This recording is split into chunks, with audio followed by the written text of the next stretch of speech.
2009 সালের 25 এবং 26শে ফেব্রুয়ারি মেধাবী সেনাপতিদের, মেধাবী সেনা সদস্যদেরকে ধ্বংস করার মধ্য দিয়ে সেদিন মেধা এবং সততার কবর রচনা করে অসৎ এবং মেধাহীন একটি রাষ্ট্র গড়ার স্বপ্ন তৈরি করেছিল। আমরা সেদিনই বলেছিলাম, সেদিন শুধু 57 জন মেধাবী এবং সৎ অফিসারদেরকে হত্যা করে নাই, বাংলাদেশের স্বাধীনতা সার্বভৌমত্বকে হত্যা করা হয়েছে। সেদিন বাংলাদেশকে একটা অনুগত রাষ্ট্র বানানোর চক্রান্ত করা হয়েছিল। শেখ হাসিনার মনে সাধ জেগেছিল মুখ্যমন্ত্রী হওয়ার। 2024 সালের 5ই আগস্ট নতুন করে আমরা আবার ছাত্র জনতা বিজয় ছিনিয়ে এসেছে। কোটার রাষ্ট্র চলবে না, রাষ্ট্র চলবে মেধাবী এবং সততা যোগ্যতা দিয়ে। আপনাদের ভালো মনে থাকার কথা, সম্মানিত কুয়াকাটা, কলাপাড়া, পটুয়াখালীবাসী, 2010 সালের এক কালো অন্ধকার ইতিহাস তৈরি করার অংশ হিসাবে বাংলাদেশ জামাত ইসলামীর মেধাবী, সৎ, যোগ্য, দক্ষ আমাদের 2 জন মন্ত্রী সহ বাংলাদেশের নয় গোটা পৃথিবীর কোরআনের পাখি নামে খ্যাত আল্লামা দেলোয়ার হোসেন সাঈদী হুজুর সহ 5 জনকে একদিনে গ্রেপ্তার করে সেদিন আরেকটা চক্রান্ত করেছিল। মেধার কবর রচনা করে, সততা দক্ষতার কবর রচনা করে, দেশপ্রেমিকের কবর রচনা করে একটা অঙ্গরাজ্য এবং প্রতিবেশী একটা রাষ্ট্রের অনুগত বাংলাদেশ তৈরির জন্য সেদিন আমাদের নেতৃবৃন্দকে গ্রেপ্তার করা হয়েছে। আমরা পরিষ্কার বলে দিয়ে যেতে চাই, 2024 সালের 5ই আগস্ট ছাত্র জনতার এই বিপ্লব সেই 2010 সালে আমাদের নেতৃবৃন্দকে গ্রেপ্তারের মধ্য দিয়ে যে অগ্নিস্ফুলিঙ্গ তৈরি হয়েছিল, আল্লামা দেলোয়ার হোসেন সাঈদী রাহিমাহুল্লাহর শুধু ফাঁসি কার্যকর করা নয়, ফাঁসির আদেশ দেওয়ার কারণে 250 শতাধিক তরুণ যুবকেরা জীবন দিয়ে বিশ্বের দরবারে নজির স্থাপন করেছিল। বাংলাদেশে ইসলাম এবং দেশপ্রেমিককে অবহেলা করে এই বাংলাদেশকে পরিচালনা করা যাবে না। নিজামী সাহেবকে কেন হত্যা করেছে, মুজাহিদ সাহেবকে কেন ফাঁসির রশিতে ঝুলিয়েছে, তারা ভালো করে জানতে পেরেছিল এই বাংলাদেশে যদি দুর্নীতি এবং অসৎভাবে রাষ্ট্র পরিচালনা করতে হয় তাহলে নিজামী মুজাহিদরা বেঁচে থাকলে সেই স্বপ্ন তারা পূরণ করতে পারবে না। তারা তাদের সেই স্বপ্ন পূরণ করার জন্য যারা 2 টাকার দুর্নীতি করে নাই বলে চ্যালেঞ্জ করেছিল। আমার সম্মানিত সাংবাদিক বন্ধুগণ উপস্থিত আছেন, প্রেস ক্লাবে টিআইবি চ্যালেঞ্জ করেছিল, সাংবাদিকরা পাল্টা চ্যালেঞ্জ করেছিল। আমাদের কাছে তো কোনো তথ্য নেই, টিআইবির কাছে তো তথ্য থাকার কথা। জামাত ইসলামীর নেতৃবৃন্দের কোনো দুর্নীতির প্রমাণ আপনাদের কাছে আছে কিনা? ওনারা 2 জন মন্ত্রী তো সংসদে চ্যালেঞ্জ করেছেন, আমরা যদি 2 টাকার দুর্নীতি করেছি প্রমাণ করতে পারেন, জামাত ইসলামীর মন্ত্রী থেকে শুধু নয়, সংসদ সদস্য পদ থেকে শুধু নয়, জামাত ইসলামীর আমির সেক্রেটারি পদ থেকে নয়, জামাত ইসলামীর একজন সাধারণ সমর্থকের পদ থেকেও আমরা পদত্যাগ করতে বাধ্য। আজ পর্যন্ত গোটা পৃথিবী সাক্ষী, জামাত ইসলামী সেই 2 জন নেতার বিরুদ্ধে 2 টাকা তো দূরের কথা 2 পয়সার দুর্নীতি প্রমাণ না করে প্রমাণিত হয়েছে বাংলাদেশ জামাত ইসলামী ইসলামী ছাত্র শিবির কেবল বাংলাদেশকে দুর্নীতিমুক্ত ভাবে পরিচালনা করতে সক্ষম। আজ কুয়াকাটাবাসীকে সিদ্ধান্ত নিতে হবে, আমাদের সাধারণ ছাত্র জনতা, হাজার হাজার ভাইয়েরা গুলির মুখে জীবন বাজি রেখে আমাদের শহীদ আবু সাঈদ, আমাদের শহীদ বীর মুগ্ধরা, তারা সেদিন রাজপথে স্লোগান তুলেছিল, পানি লাগবে ভাই পানি। আর কুয়াকাটাবাসীর কাছে আজ জামাত ইসলামী স্লোগান তুলে ধরে যেতে চায়, সৎ মানুষ লাগবে ভাই, সৎ মানুষ। জামাত ইসলামী সৎ মানুষ নিয়ে আপনাদের কাছে হাজির। আমরা সততার বাংলাদেশ করব, কোনো কিছুকে পরোয়া করব না।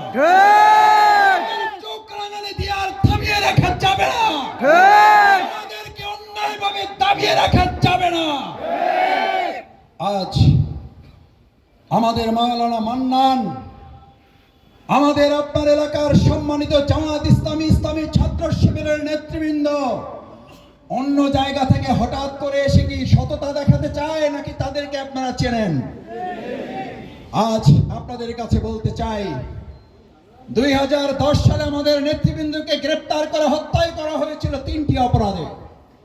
আমরা দুর্নীতির সাথে আপোষ করিনি, আমরা যোগ্যতার প্রশ্নে আপোষ করিনি। আমাদের মাথায় টুপিওয়ালা এখানে আছেন, আমি আমার শ্রদ্ধাভাজন আলেমগণকে সম্মান রেখে বলছি, আমি আপনাদের একজন ছাত্র। আমাদের এখনো টুপি দাঁড়িয়ে দেখে মনে করা হয় এই সমস্ত শফিকুল ইসলাম মাসুদরা মসজিদ, মক্তব, জানাজা, মিলাদ শরীফ ছাড়া আর কোনো কাজ করতে তারা পারে না। জামাত ইসলামী প্রমাণ করেছে আল্লাহর অশেষ মেহেরবানি, আমরা একই সাথে আজান হলে মসজিদে ইমামতি করতে পারি, একই সাথে খুনি হাসিনার বিরুদ্ধে 15.5 বছর জীবন বাজি রেখে লড়াই করতে পারি, পালাতে জানি না। আমরা 15.5 বছর রাজপথে থেকেছি, তুমি 15.5 সেকেন্ড থাকতে পারলা না। লজ্জা হয়, তারাই আবার জাতির কর্ণধার হওয়ার ইচ্ছা পোষণ করে। ঘৃণা হয়, আমাদের সেনা অফিসার একজনকে সেদিন হত্যা করা হয়েছে, আমরা তীব্র নিন্দা জানাই। সেনা অফিসারগণ, সেনা সদস্যগণ, বাংলাদেশের দেশপ্রেমিক সেনাবাহিনীর সদস্যগণ 2024 সালের 5ই অক্টোবর সমস্ত জব্দ চক্ষুকে উপেক্ষা করে, দেশি বিদেশি ষড়যন্ত্রকে উপেক্ষা করে আমাদের প্রিয় দেশবাসীর সাথে হাতে হাত মিলিয়ে, কাঁধে কাঁধ মিলিয়ে যেভাবে দেশকে রক্তাক্ত অবস্থা থেকে মুক্ত করেছে, আগামী দিনে যে কোনো সংকটে তারা ভূমিকা পালন করে দেশকে উচ্চকিত করবে। আজ আমাদের সেনাবাহিনীর সম্মানিত দেশপ্রেমিক সদস্যদের হাতে ম্যাজিস্ট্রেসি পাওয়ার দেওয়া হয়েছে। আমরা মনে করি যখন অন্তর্বর্তীকালীন একটা নিরপেক্ষ সরকার দেশ সংস্কারের কাজ করছে, আমি আপনাদের কাছে জানতে চাই, নির্বাচন আমাদের কাছে গুরুত্বপূর্ণ, কিন্তু একটা অংশগ্রহণমূলক, সুষ্ঠু, যথাযথভাবে যার ভোট যে যেখানে দিবে। আমরা স্লোগান তুলেছিলাম, আমার ভোট আমি দেব, রাতের মধ্যে শেষ করব। কি স্লোগান ছিল? আমার ভোট আমি দেব, রাতের মধ্যে শেষ করব। আর আজকে কুয়াকাটাবাসীর স্লোগান হবে, আমার ভোট আমি দেব, সৎ এবং যোগ্য দেখে দেব। এখন আপনাদের কাছে জানতে চাই, আমাদের কাছে ভোট গুরুত্বপূর্ণ, নির্বাচন গুরুত্বপূর্ণ। আমরা আশা করি সেনাবাহিনী, অন্তর্বর্তীকালীন সরকার এবং রাজনৈতিক দলের সমন্বয়ে সুষ্ঠু পদ্ধতিতে নির্বাচনের লক্ষ্যেই রাষ্ট্র মেরামতের পরেই কেবল একটি সুন্দর নির্বাচন করা সম্ভব। আমরা মনে করি যৌক্তিক সময়ের মধ্যে রাষ্ট্র মেরামতের কাজ যথাসম্ভব শেষ করে দ্রুত সময়ের মধ্যে জনগণের ক্ষমতা জনগণের হাতে পৌঁছে দেওয়াই এই সরকারের মূল উদ্দেশ্য। সেজন্য যৌক্তিক যে সময়ের প্রয়োজন হবে, কুয়াকাটাবাসী আমরা আমাদের দেশপ্রেমিক সেনাবাহিনী অন্তর্বর্তীকালীন এই সরকারকে কি সহযোগিতা করতে রাজি আছেন সবাই? সম্মানিত ভাই এবং বন্ধুগণ, আমি সবশেষ আপনাদের কাছে দুটো আহ্বান রাখতে চাই। নাম্বার 1, আজকে এখানে ভিন্ন সম্প্রদায়ের ভাইয়েরা বোনেরা আছেন, রাখাইন ভাইয়েরা আছেন, বার্মিজ ভাইয়েরা আছেন, হিন্দু ভাইয়েরা আছেন, বৌদ্ধ ভাইয়েরা আছেন। বাংলাদেশ জামাত ইসলামীর ব্যাপারে একটা কুৎসা রটনা করা আছে, একটা প্রোপাগান্ডা আছে। বাংলাদেশ জামাত ইসলামী ক্ষমতায় আসলে, বাংলাদেশ জামাত ইসলামী হাতে শক্তি পেলে তাদেরকে আর এদেশে থাকতে দিবে না। আজ আপনাদের কাছে জানতে চাই, নেতৃবৃন্দ আছেন, 2024 সালের 5ই আগস্টের পর থেকে শুধু নয়, ঐতিহাসিকভাবে বাংলাদেশে এখন পর্যন্ত কেউ প্রমাণ করতে পারে নাই বাংলাদেশ জামাত ইসলামীর দ্বারা ভিন্ন ধর্মাবলম্বীকে আঘাতপ্রাপ্ত হয়েছে। কারণ আমরা বলেছি, আমরা দখলে বিশ্বাস করি না, আমরা নাগরিকের অন্তর জয় করার প্রতিযোগিতা করতে রাজি। আমরা কোনো ব্যবসা প্রতিষ্ঠান, কোনো উপাসনালয়, মন্দির দখল করব না, আমরা তাদের ভালোবাসা নিয়ে জয় করব।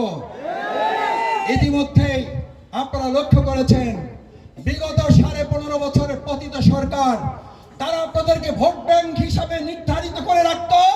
একই সাথে আপনাদের দোকানগুলো দখল করত, একই সাথে আপনাদের বাড়িগুলো দখল করত, একই সাথে আপনাদের জমিগুলো দখল করত, একই সাথে আমাদের মা বোনদের ইজ্জত নষ্ট করত। আজ নতুন করে আমরা বলতে চাই, এই ভিন্ন ধর্মাবলম্বী যারা আছেন, আমাদের ছাত্র জনতা স্লোগান তুলেছিল, উই ওয়ান্ট জাস্টিস। কুয়াকাটাবাসী, ওলামায়ে কেরাম, সম্মানিত সুধী মণ্ডলী, উই ওয়ান্ট জাস্টিস এই নূতন উদাহরণ পেশ করতে চাইলে খোলাফায়ে রাশেদার সেই ইসলামী সোনালী যুগ কায়েম করা ছাড়া উই ওয়ান্ট জাস্টিস মানব রচিত কোনো মতবাদ দিয়ে প্রতিষ্ঠা করা সম্ভব নয়। আজকে লক্ষ্য করা যাচ্ছে 2024 সালের 5ই আগস্ট ছাত্র জনতার জুনাই এবং বিপ্লবের পর, গণ অভ্যুত্থানের পর বাংলাদেশ জামাত ইসলামী ছাত্র শিবিরের পতাকা তলে ঐক্যবদ্ধ হয়ে দলে দলে মানুষ এই সামিল হয়ে আজকে নতুন বাংলাদেশ গড়ার যখন প্রত্যয় ব্যক্ত করছে, কেউ কেউ নিজেদের মধ্যে প্রশ্ন তুলেছেন, ঘটনা কি, জামাত ইসলামীর দিকে এত মানুষের ঢল কেন? আমি তখন বলি, ভাইয়েরা, 2024 সালের 5ই আগস্ট আল্লাহ 3টা নিয়ামত দিয়েছেন। এক, ইজা জা নাসরুল্লাহ, সাহায্য করেছেন কে? আল্লাহ। আল ফাত, বিজয় দিয়েছেন কে? আল্লাহ। যিনি সাহায্য করেছেন, যিনি বিজয় দিয়েছেন, এই কথা কুয়াকাটাবাসীর বুঝতে কোনো অসুবিধা আছে? তিনি আর 3য় নাম্বার নিয়ামত তিনি আমাদেরকে দান করেছেন। এই 2টা নিয়ামত যখন জমিনে পৌঁছে যায়, 3য় আরেকটা নিয়ামত আমি তোমাদের কাছে পৌঁছে দেই, ফি দীনিল্লাহি আফওয়াজা, মানুষ দলে দলে মানব রচিত মতবাদের দিকে যাবে নাকি আল্লাহর দ্বীনের দিকে যাবে? আল্লাহর দ্বীনের। আমরা আমাদের কুয়াকাটাবাসীকে নিয়ে মানব রচিত মতবাদের সেই পচা বাস্তবতা স্লোগান বাদ দিয়ে আল্লাহর দেয়া খেলাফত, আল্লাহর দেয়া ইসলামী অনুশাসন পালনের জন্য আপনারা কি অঙ্গীকার করতে রাজি আছেন? সবাই সবাই কি রাজি আছি? আমরা ছাত্র জনতার উই ওয়ান্ট জাস্টিসকে বাস্তবায়ন করব ইনশাআল্লাহ। আসুন সম্মানিত ভাই এবং বন্ধুগণ, উই ওয়ান্ট জাস্টিস মানে হচ্ছে আল্লাহর জমিনে আল্লাহর দেয়া ইসলামের ভিত্তিতে একটা ইসলামী কল্যাণমূলক রাষ্ট্র প্রতিষ্ঠা করা। বাংলাদেশ জামাত ইসলামী আজকের এই কুয়াকাটা অঞ্চলের কলাপাড়া উপজেলায় আমরা আপনাদেরকে আহ্বান জানাচ্ছি, আসুন ছাত্র জনতার জীবন বাজিয়ে রাখা উই ওয়ান্ট জাস্টিস বাস্তবায়ন করার জন্য ইসলামী অনুশাসনের ভিত্তিতে, আল্লাহর দেয়া বিধানের ভিত্তিতেই কেবল মানুষের মুক্তি অর্জন করা সম্ভব। সেই প্রত্যাশা ব্যক্ত করে আবার সবাইকে ধন্যবাদ, কৃতজ্ঞতা জানিয়ে পর্যটন শিল্পের আগামী দিনের ভবিষ্যৎ বিনির্মাণে বাংলাদেশ জামাত ইসলামী ব্যবসায়ীদের সাথে থেকে যা যা করা দরকার আমরা সকল পদক্ষেপ গ্রহণ করব ইনশাআল্লাহ। সেই প্রত্যাশা ব্যক্ত করে আবার সবাইকে ধন্যবাদ, কৃতজ্ঞতা জানিয়ে আমার বক্তব্য শেষ করছি। আল্লাহ হাফেজ। বাংলাদেশ জিন্দাবাদ, বাংলাদেশ জামাত ইসলামী জিন্দাবাদ, কলাপাড়া উপজেলা জিন্দাবাদ, কুয়াকাটা পৌরসভা বাংলাদেশ জামাত ইসলামী জিন্দাবাদ। আসসালামু আলাইকুম ওয়া রাহমাতুল্লাহি ওয়া বারাকাতুহু।